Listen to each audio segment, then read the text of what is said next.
GeM TV நேயர்களுக்கு அன்பு வணக்கங்களை கூறிக்கொண்டு வழக்கம் போல் விநாயகப் பெருமானை வணங்கி இன்றைய 12 ராசிகளுக்கான பலன்கள். இன்று 18/6/2025 ஆணி மாதம் 4ஆம் நாள் விஸ்வாவசு வருடம் அற்புதமான புதன்கிழமை நல்ல நாள். இன்றைய சூரிய உதயம் காலை 5:43 சூரிய அஸ்தமனம் மாலை 6:37. இன்றைய ஆதிக்க கிரகம் புத பகவான். இன்று நாம் வழிபட வேண்டிய தெய்வம் பெருமாளை வழிபாடு செய்ய வேண்டும். மேலும் இன்றைய நாள் தேய்பிறை அஷ்டமி. மாலையிலே சிவன் கோவிலுக்கு சென்று கால பைரவருக்கு விளக்கேற்றுங்கள். இன்றைய நல்ல நேரம் காலை 9:30 முதல் காலை 10:30 வரை, மாலை 4:30 முதல் மாலை 5:30 வரை. ராகு காலம் மதியம் 12 முதல் 1:30 வரை. யமகண்டம் காலை 7:30 முதல் காலை 9 வரை. குளிகை நேரம் காலை 10:30 முதல் மதியம் 12 வரை. இன்றைய சுபகோரை புதன் கோரை நேரம் காலை 6 முதல் 7 வரை. இந்த வேளையிலே கலை மற்றும் கல்வி எழுத்து தொடர்பான வேலைகளை தொடங்கலாம். வழக்கு தொடர்பாக வழக்கறிஞரை சந்திப்பதற்கும் ஜாதகம் பார்ப்பதற்கும் புது கணக்கு தொடங்குவதற்கும் அருமையான நேரம் இந்த நேரம். அதேபோல் புதிதாக விதை விதைக்கலாம், அதற்கும் சிறப்பான நேரம் இது.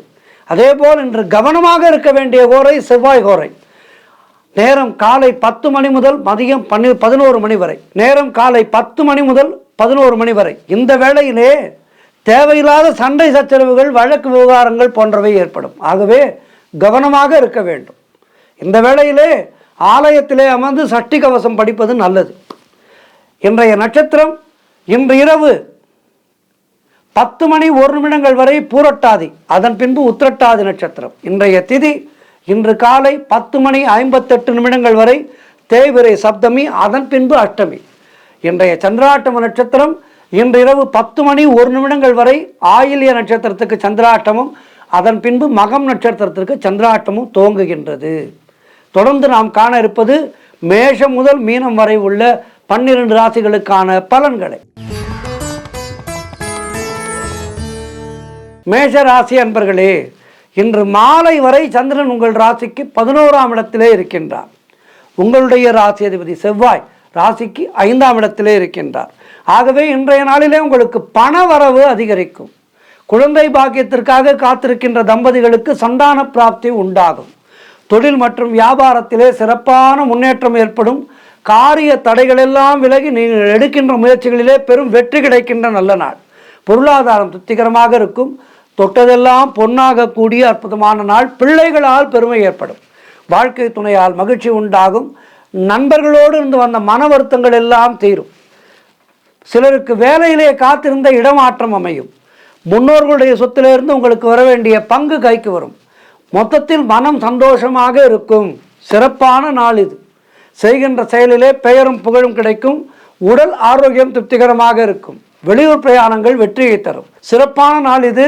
பெருமாள் வழிபாடு செய்யுங்கள். வாழ்த்துக்கள். ரிஷபராசி அன்பர்களே, இன்று மாலை வரை சந்திரன் உங்கள் ராசிக்கு 10ஆம் இடத்திலே இருக்கின்றார். உங்களுடைய ராசி அதிபதி சுக்கிரன் ராசிக்கு 12ஆம் இடத்திலே இருக்கின்றார். ஆகவே இன்றைய நாளிலே உங்களுக்கு உடல் ஆரோக்கியம் நன்றாக இருக்கும். திருமணம் போன்ற சுபகாரிய பேச்சுவார்த்தைகள் இனிதே முடியும். மனக்குழப்பங்கள் எல்லாம் தீர்ந்து மனதிலே ஒரு தெளிவு பிறக்கின்ற நல்ல நாள். வீடு வண்டி வாகன மாற்றம் ஏற்படும். தாய் வழி சொந்தங்களின் உதவிகள் எல்லாம் கிடைக்கும். பொருளாதாரத்திலே பெரும் வளர்ச்சி உண்டாகும். கணவன் மனைவி இடையே நல்ல ஒற்றுமை ஏற்படும். உத்தியோக வகையிலே நல்ல மாற்றம் ஏற்படும். எதிர்பார்த்த பணம் கைக்கு வரும். வீடு கட்டுவதற்கான முயற்சிகளிலே பெரும் வெற்றி கிடைக்கும். புதிய தொழில் முயற்சிகள் எல்லாம் பெரும் வெற்றி பெறும். மொத்தத்தில் சிறப்பான நாள் இது. மேலும் வெற்றிகளை பெறுவதற்கு பெருமாள் வழிபாடு இன்றைய நாளிலே செய்யுங்கள். கால பைரவரை வழிபாடு செய்யுங்கள். வாழ்த்துக்கள்.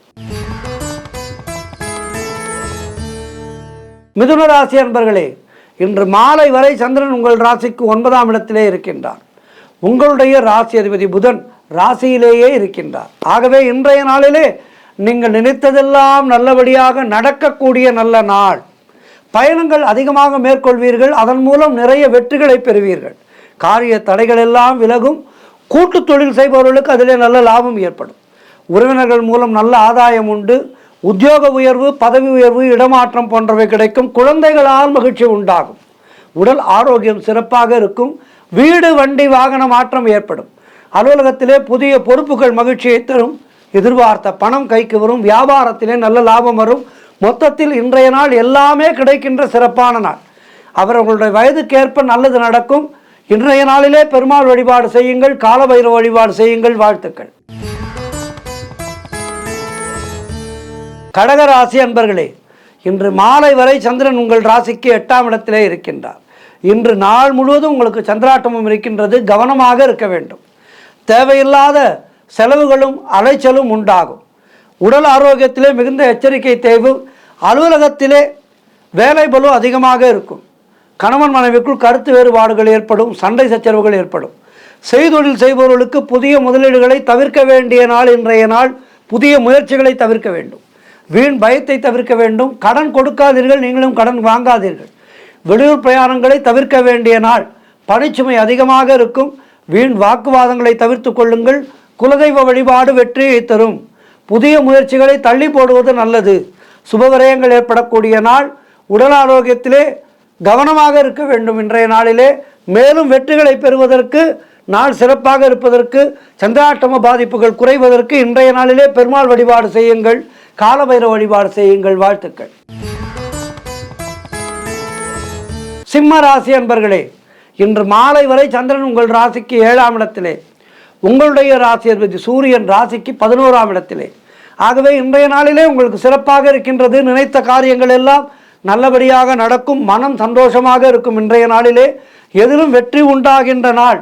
கணவன் மனைவிக்குள் இருந்து வந்த பிரச்சனைகள் எல்லாம் தீரும்.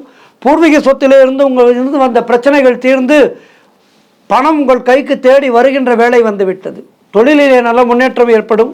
குழந்தை பாக்கியத்திற்காக காத்திருக்கின்ற தம்பதிகளுக்கு சந்தான பிராப்தி உண்டு. அதேபோல் உடல் ஆரோக்கியத்திலே நல்ல முன்னேற்றம் ஏற்படும். பொருளாதாரம் திருப்திகரமாக இருக்கும். பிள்ளைகளால் பெருமை ஏற்படும். வாழ்க்கை துணையால் மகிழ்ச்சி உண்டாகும். மொத்தத்தில் இன்றைய நாள் சிம்ம ராசியினருக்கு சிறப்பான நாள். இன்றைய நாளிலே பெருமாள் வழிபாடு செய்யுங்கள், காலபைரவ வழிபாடு செய்யுங்கள். வாழ்த்துக்கள். கன்னிராசி அன்பர்களே, இன்று மாலை வரை சந்திரன் உங்கள் ராசிக்கு 6ஆம் இடத்திலே இருக்கின்றார். உங்களுடைய ராசி அதிபதி புதன் ராசிக்கு 10ஆம் இடத்திலே இருக்கின்றார். ஆகவே இன்றைய நாளிலே திருமணம் போன்ற சுபகாரிய பேச்சுவார்த்தைகள் சற்று தள்ளி போகும். வீடு வண்டி சம்பந்தமான விரய செலவுகள் சிலருக்கு ஏற்படும். காரிய தடைகள் ஏற்பட்டு விலகும். தேவையில்லாத செலவுகள் ஏற்படலாம். உத்தியோகத்திலே இருப்பவர்கள் பணியிலே கூடுதல் கவனம் செலுத்த வேண்டிய நாள். தேவையில்லாத பயத்தை தவிர்த்து கொள்ளுங்கள். கூட்டு தொழில் செய்பவர்களுக்கு அதிலே மன வருத்தங்கள் உண்டாகலாம். குலதெய்வ வழிபாடு மன அமைதியை தரும். அலுவலகத்திலே வீண் வாதங்களை எல்லாம் தவிர்க்க வேண்டிய நாள். முயற்சிகள் காலதாமதமான வெற்றியை தரும். உடல் ஆரோக்கியத்திலே எச்சரிக்கையாக இருக்க வேண்டும். கணவன் மனைவிக்குள் சண்டை சச்சரவுகள் ஏற்பட்டு விலகும். அலுவலகத்திலே பணிச்சுமை அதிகமாக இருக்கும். நண்பர்கள் மூலம் ஆதாயம் உண்டாகும். மொத்தத்தில் இன்றைய நாள் கவனமாக இருக்க வேண்டிய நாள். இன்றைய நாளிலே பெருமாள் வழிபாடு செய்யுங்கள், காலபைரவரை வணங்குங்கள். வாழ்த்துக்கள். துலாம் ராசி அன்பர்களே, இன்று மாலை வரை சந்திரன் உங்கள் ராசிக்கு 5ஆம் இடத்திலே, உங்களுடைய ராசி அதிபதி சுக்கிரன் ராசிக்கு 7ஆம் இடத்திலே. ஆகவே இன்றைய நாளிலே உங்களுக்கு பழைய பாக்கிகள் எல்லாம் வசூலாகும். உழைப்புக்கு ஏற்ற ஊதியம் கிடைக்கின்ற நாள். கடன் பிரச்சனைகள் தீரும். பதவி உயர்வோடு வேலை மாற்றம் ஒரு சிலருக்கு உண்டாகும். சுபகாரியங்கள் கைகூடுகின்ற நல்ல நாள். புதிய வேலை வாய்ப்புகள் உண்டாகும். வேலை தேடிக்கொண்டிருப்பவர்களுக்கு வியாபாரத்திலே நல்ல முன்னேற்றம் உண்டாகும். நண்பர்கள் மூலம் அனுகூலம் உண்டாகும். கணவன் மனைவியிடையே நல்ல ஒற்றுமை ஏற்படும். குழந்தைகளால் மகிழ்ச்சி உண்டாகின்ற நாள். சுபவிரயங்கள் ஏற்படக்கூடிய நாள். திடீர் பணவரவு அதிகரிக்கும். தொழிலிலே நல்ல லாபம் ஏற்படும். திருமண பேச்சுவார்த்தைகள் சுபமாக முடியும். குடும்ப ஒற்றுமை சந்தோஷத்தை தரும்.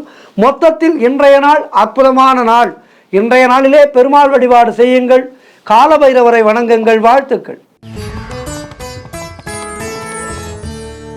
விருச்சிக ராசி அன்பர்களே, இன்று மாலை வரை சந்திரன் உங்கள் ராசிக்கு 4ஆம் இடத்திலே இருக்கின்றார்.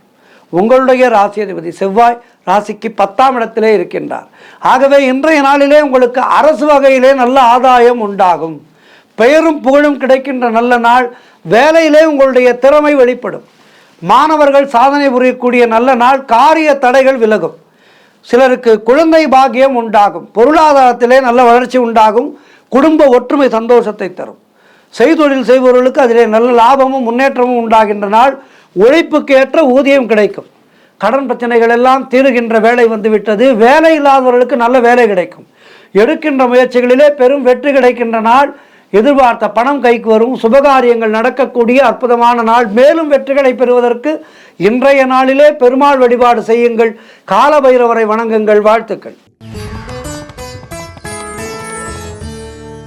தனுசு ராசி அன்பர்களே, இன்று மாலை வரை சந்திரன் உங்கள் ராசிக்கு 3ஆம் இடத்திலே இருக்கின்றார். உங்களுடைய ராசி அதிபதி குரு ராசிக்கு 7ஆம் இடத்திலே இருக்கின்றார். ஆகவே இன்றைய நாளிலே உங்களுக்கு சகல பாக்கியங்களும் கிடைக்கக்கூடிய நல்ல நாள். உங்களுடைய முயற்சிகள் எல்லாம் பெரும் வெற்றி பெறும். கடன் தொல்லைகள் விலகும். நண்பர்கள் மூலம், உறவினர்கள் மூலம் எதிர்பார்த்த உதவிகள் கிடைக்கும். தந்தை வழி மூலம் நல்ல அனுகூலம் உண்டாகும். புதிய வேலை வாய்ப்புகள் கிடைக்கும். வியாபாரத்திலே அசுர வளர்ச்சி ஏற்படும். திருமணம் போன்ற சுபகாரிய பேச்சுவார்த்தைகள் இனிதே முடியும். பதவி உயர்வு, வேலை மாற்றம் போன்றவை சிலருக்கு ஏற்படும். பொருள் வரவும் தனலாபமும் அதிகரிக்கின்ற நாள். கணவன் மனைவியிடையே நல்ல ஒற்றுமை ஏற்படும். சுபகாரியங்கள் நடக்கக்கூடிய நல்ல நாள். மொத்தத்தில் இன்றைய நாள் எல்லா வகையிலும் சிறப்பான நாள். மேலும் வெற்றிகளை பெறுவதற்கு இன்றைய நாளிலே பெருமாள் வழிபாடு செய்யுங்கள். கால பைரவரை வணங்குங்கள். வாழ்த்துக்கள். மகர ராசி அன்பர்களே, இன்று மாலை வரை சந்திரன் உங்கள் ராசிக்கு 2ஆம் இடத்திலே இருக்கின்றார். உங்களுடைய ராசி அதிபதி சனி ராசிக்கு 2ஆம் இடத்திலே இருக்கின்றார். ஆகவே இன்றைய நாளிலே வீடு, வண்டி, வாகன யோகம் உண்டாகும். உங்களுடைய முயற்சிகள் எல்லாம் பெரும் வெற்றி பெறுகின்ற நல்ல நாள். உத்தியோகத்திலே இருப்பவர்களுக்கு சம்பள உயர்வு, பதவி உயர்வு, இடமாற்றம் போன்றவை கிடைக்கும். திருமண பேச்சுவார்த்தைகள் சுபமாக முடியும். நண்பர்கள், உறவினர்களால் நல்ல ஆதாயம் உண்டாகும். தந்தை வழி சொத்துக்கள் கைக்கு வரும். புதிய முயற்சிகள் எல்லாம் பெரும் வெற்றி பெறுகின்ற நல்ல நாள். குழந்தை பாக்கியத்திற்காக காத்திருப்பவர்களுக்கு குழந்தை பாக்கியம் உண்டாகும். கணவன் மனைவியிடையே நல்ல ஒற்றுமை ஏற்படும். நீங்கள் நினைத்ததெல்லாம் நல்லபடியாக நடக்கக்கூடிய அற்புதமான நாளாக இருக்கின்றது. குலதெய்வ வழிபாடு அனுகூலத்தை தரும். முன்னோர்களுடைய ஆசீர்வாதம் பரிபூர்ணமாக கிடைக்கின்ற நல்ல நாள். மொத்தத்தில் சிறப்பான நாள் இன்றைய நாள். மேலும் வெற்றிகளை பெறுவதற்கு என்ன செய்ய வேண்டும்? பெருமாள் வழிபாடு செய்யுங்கள். கால பைரவரை வணங்குங்கள். வாழ்த்துக்கள். கும்பராசி அன்பர்களே, இன்று மாலை வரை சந்திரன் உங்கள் ராசியிலேயே இருக்கின்றார். உங்களுடைய ராசி அதிபதி சனி ராசியிலேயே இருக்கின்றார். ஆகவே இன்றைய நாளிலே உறவினர்களோடு இருந்து வந்த மன வருத்தங்கள் எல்லாம் தீர்ந்து நல்ல ஒரு அந்யோன்யம் ஏற்படும். வியாபாரத்திலே பெரும் முன்னேற்றம் உண்டாகும். அலுவலகத்திலே இருந்து வந்த நெருக்கடிகள் குறையும். பழைய பாக்கிகள் வசூலாகும். காரிய வெற்றிகள் உண்டாகின்ற நல்ல நாள். திருமணம் போன்ற சுபகாரிய பேச்சுவார்த்தைகள் இனிதே முடியும். பூர்வீக சொத்திலிருந்து வந்த பிரச்சனைகள் எல்லாம் விலகும். கடன் பிரச்சனைகள் தீரும். வீடு, வண்டி, வாகன மாற்றம் ஏற்படும். யோகம் உண்டாகும். நண்பர்கள் மூலம் நல்ல அனுகூலம் உண்டாகும். புதிய முயற்சிகள் வெற்றியை தரும். பொருளாதாரம் திருப்திகரமாக இருக்கும். பிள்ளைகளால் பெருமை ஏற்படும். வாழ்க்கை துணையால் மகிழ்ச்சி உண்டாகும். மொத்தத்தில் இன்றைய நாள் சிறப்பான நாள். இன்றைய நாளிலே பெருமாளை வழிபாடு செய்யுங்கள். மாலையிலே கால பைரவரை வழிபாடு செய்யுங்கள். வாழ்த்துக்கள். இறுதியாக மீனராசி அன்பர்களே, இன்று மாலை வரை சந்திரன் உங்கள் ராசிக்கு 12ஆம் இடத்திலே, உங்களுடைய ராசி அதிபதி குரு ராசிக்கு 4ஆம் இடத்திலே. ஆகவே இன்றைய நாளிலே பொருளாதாரம் நெருக்கடியாக இருக்கும். உத்தியோக உயர்வு, பணியிட மாற்றம் போன்றவை கிடைக்கும். அலுவலகத்திலே மற்றவர்களுடைய பிரச்சனைகளிலே தலையிடக்கூடாது. தொழிலிலே புதிய முதலீடுகளை தவிர்க்க வேண்டிய நாள். வெளியூர் பிரயாணங்கள் செல்வதை தவிர்க்க வேண்டும். புதிதாய் கடன் வாங்காதீர்கள், கடன் கொடுக்காதீர்கள். மேலதிகாரிகளால் நெருக்கடிகள் உண்டாகும். வேலை மாற்றம் ஒரு சிலருக்கு உண்டாகும். தேவையில்லாமல் மற்றவர்களுடைய விஷயங்களில் தலையிடாதீர்கள். குலதெய்வ வழிபாடு வெற்றியை தரும். வீண் வாக்குவாதங்களை எல்லாம் தவிர்க்க வேண்டிய நாள். மொத்தத்தில் இன்றைய நாள் கவனத்தோடு இருங்கள். கவனத்தோடு இருந்து இன்றைய நாளிலே நீங்கள் கடக்க வேண்டும். பெருமாள் வழிபாடு செய்யுங்கள். கால பைரவரை வழிபாடு செய்யுங்கள். வாழ்த்துக்கள். 12 ராசியினருக்கும் இன்றைய நாள் சிறப்பாக இருக்க பிரார்த்திக்கின்றேன். நன்றி, வணக்கம். இன்றைய ஆன்மீக தகவல். ராமாயணம் நமக்கு அற்புதமான அறிவுரைகளை வழங்குகின்ற அற்புதமான ஒரு காவியம். ராமாயணமும் மகாபாரதமும் நம்முடைய நாட்டினுடைய பொக்கிஷங்கள். இந்த ராமாயணத்தை கேட்க வேண்டும் என்று ஆசைப்பட்டு பெருமாளே வந்த ஒரு கதையைத்தான் இன்றைய நாளிலே நாம் பார்க்க இருக்கின்றோம். ராமாயணத்தை நடத்தியவரே அவர்தான். ஒரு படத்தை இயக்கிய இயக்குனரே அந்த படத்தை அமர்ந்து பார்ப்பது போல் இந்த ராமாயணத்தை நிகழ்த்திய பெருமாளே ராமாயணத்தை கேட்க வேண்டும் என ஆசை கொண்டாராம். இது நடைபெற்றது அற்புதமான ஒரு விஷயம். திருமலை நம்பி ராமானுஜருக்கு ராமாயணத்தை சொல்லும்போது பெருமாள் தானும் வந்து கேட்டிருக்கின்றார். ராமானுஜருக்கு வால்மீகி ராமாயணத்தை தன்னுடைய மாமாவான திருமலை நம்பிகள் வாயால் சொல்லி கேட்க வேண்டும் என்று ஆசை. திருமலை நம்பிகளோ தினம்தோறும் திருமலையானுக்கு சேவை செய்து கொண்டிருப்பவர். திருமலையையே திருமாலாக பார்த்த ராமானுஜர் திருமலை மீது கால் கொண்டு ஏற மனம் இல்லாமல் மலை அடிவாரத்திலேயே இருந்து விட்டாராம். சரியாக 18 நாட்கள் ராமானுஜருக்கு ராமாயணம் சொல்வதற்காக திருமலை நம்பிகள் தினம்தோறும் திருமலையிலே இருந்து இறங்கி வந்து ராமானுஜருக்கு ராமாயணத்தை சொல்வாராம். அப்படி ஒரு நாள் ராமாயணம் சொல்லும்போது ஸ்ரீனிவாச பெருமாளும் வந்து ராமாயணத்தை கேட்பதை பார்த்தாராம். யார்? திருமலை நம்பிகள் பார்த்திருக்கின்றார். அப்போது பகவான் அவரிடம் ராமானுஜருக்கு சொல்கின்றீர், எனக்கு சொல்லவில்லையே என கேட்டாராம். பகவானே விரும்பி கேட்கும்படியான ஒரு விசேஷம் கொண்டது ராமாயணம் என்பது இதன் மூலம் நமக்கு புலனாகின்றது. இன்றைக்கும் ராமாயணம் ஒலிக்கின்ற இடங்களிலே எல்லாம் ஆஞ்சநேயரும் இருக்கின்றார், பெருமாளும் வந்து கேட்கின்றார். அதனால்தான் ராமாயண உபன்யாசம் நடக்கும்போது நேர் எதிரிலே பலரும் அமர்ந்து கேட்க மாட்டார்கள். ஏனென்றால் அந்த இருக்கையானது ஹனுமனுக்கானது. கோசலத்திலே அவதார நோக்கம் முடிந்து தன்னோடு யதாஸ்தானத்துக்கு பகவான் திரும்போது இருக்கின்ற செடி கொடிகள் எல்லாம் கூட மோட்சம் கொடுத்து தன்னோடு வைகுண்டத்துக்கு அழைத்து கொண்டு போனார். ஆனால் ஹனுமன் அவரோடு போகவில்லை. ஏனென்றால் நான் அந்த ஊருக்கு வரவில்லை, அங்கு வைகுண்டத்திலே ராமாயண உபன்யாசம் உண்டா என கேட்டாராம். ராமாயண உபன்யாசம் என்பது கலிகாலத்திலே இங்கு பூலோகத்திலே தான் நடக்கும், வைகுண்டத்திலே கிடையாது என சொல்லியிருக்கின்றார் பெருமாள். அப்படியானால் நான் அங்கு வரவில்லை. ராமா, உன்மேல் எனக்கு அன்பும் பக்தியும் நிறைய இருக்கின்றது. எனக்கு ராமாயண உபன்யாசத்தை கேட்டுக்கொண்டே இருக்க வேண்டும். அதனால் நான் வைகுண்டத்துக்கு வரவில்லை, இங்கேயே இருக்கின்றேன் என சொல்லி ஆஞ்சநேயர் பூலோகத்திலேயே தங்கிவிட்டாராம். அது மட்டுமல்ல, ஆஞ்சநேயரை வணங்கினால் நாம் எப்படிப்பட்ட பிரச்சனை நமக்கு வந்தாலும் அதனை நாம் சுலபமாக கடப்பதற்கு ஆஞ்சநேயனுடைய அருளானது நமக்கு கிடைக்கும். காரணம், தெய்வங்களிலேயே மிக மிக கெட்டிக்காரனான ஒரு தெய்வம் என்றால் அது ஆஞ்சநேயர் தான். ஹனுமாரை தவிர சீதையை யாரால் அப்படி அழகாக பார்த்து கண்டுபிடித்து வந்திருக்க முடியும்? ஆகவே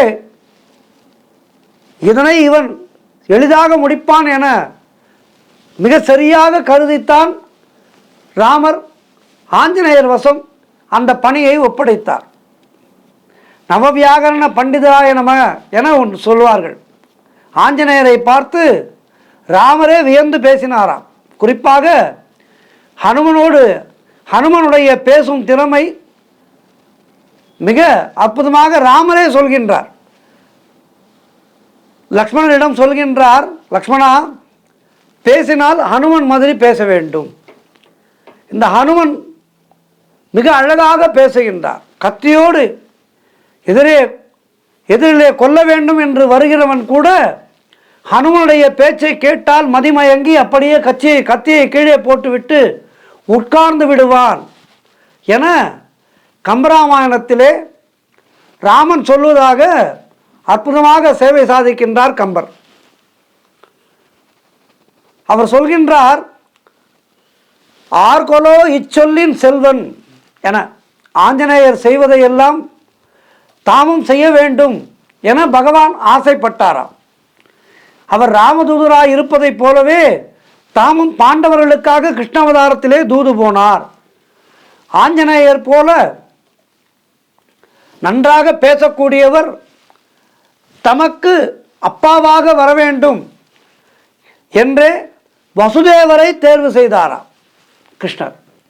ஆக இப்படிப்பட்ட அற்புதமான குணங்களை எல்லாம் கொண்டவர் ஆஞ்சநேயர். ராமருக்கும் சுக்ரீவனுக்குமான நட்பு என்பது என்றும் நிலையாக இருக்க வேண்டும் என விருப்பப்பட்டு கற்களை கொண்டு தீயை ஏற்றி அந்த அக்னியை நீங்கள் 2 பேரும் தம்பதி மாதிரி வலம் வாருங்கள் என்று சொன்னவர் ஆஞ்சநேயர். அதனால்தான் நாமும் புத்திர் பலம் யசோதரியம் நிர்பயத்வம் அரோகதாத் அதாட்சியம் வாக்படும் துவம்ச ஹனுமத் ஸ்மரணாத் பவேத் என ஆஞ்சநேயரை அனுதினமும் வணங்குகின்றோம். ஆஞ்சநேயரை வணங்க வணங்க அந்த ராமபக்தனான ஆஞ்சநேயருடைய மனதிலே நாமும் இருந்து நமக்கு நல்ல ஒரு வாக்கு வன்மையும் நல்ல ஒரு சாதுரியமான புத்தியையும் ஆஞ்சநேயர் கொடுப்பார். ஆகவே இப்படிப்பட்ட அற்புதமான ராமாயணத்தை அனுதினமும் அதிலிருந்து 2 பகுதிகளையாலும் படித்து நாம் மேன்மை கொள்ள வேண்டும். அவற்றை படிப்பதால் நம்முடைய சிந்தை சுத்தமாகும். ராமாயணத்தை படிக்க படிக்க அந்த ராமருடைய குணங்களானது நன்மேல் வந்துவிடும். ராமருடைய குணமானது ஒருவனுக்கு வந்துவிட்டால் அவன் இந்த உலகத்திலே எது பற்றியும் கவலை கொள்ள வேண்டாம்.